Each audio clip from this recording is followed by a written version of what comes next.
Assalomu alaykum sevimlilarim. Ichkarida shovqindan qochib mashinamga chiqib oldim va sizlarga hozirgi bugun chiqqan yangiligimizni, svежий yangiligimizni obzor qilib ko'rsatmoqchiman.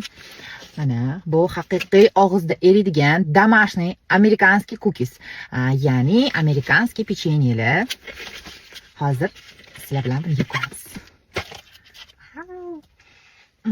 Hidini toza saryolaga qilingan, вот hammasida shunaqa belgiyskiy toza shokolad qilingan, solingan. Yana eng zo'r joyi bilasizlarmi nimada? O'rtasiga mana shunaqa shokolad, ya'ni belgiyskiy toza shokolad qo'shib beriladi.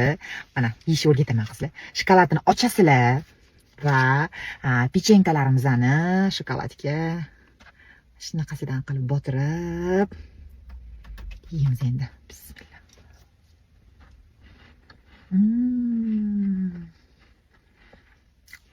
Nice video.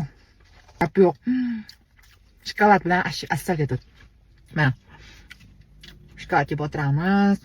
Pachach. O'tirib olib ko'felar bilan, choylar bilan cho'tga ketadi-yu. Kino ko'rayotganingizda, oila a'zolaringiz bilan yoki kechki payt dars o'qiyotganingizda, даже завтракam manimcha zo'r ketsa kerak bu narsa. Bolajonlarimiz uchun ham ashi zo'r. Voy.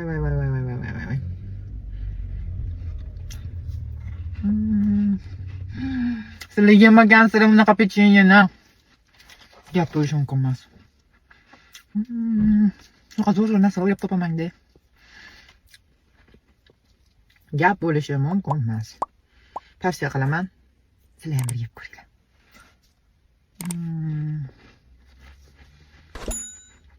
Вообще, маза.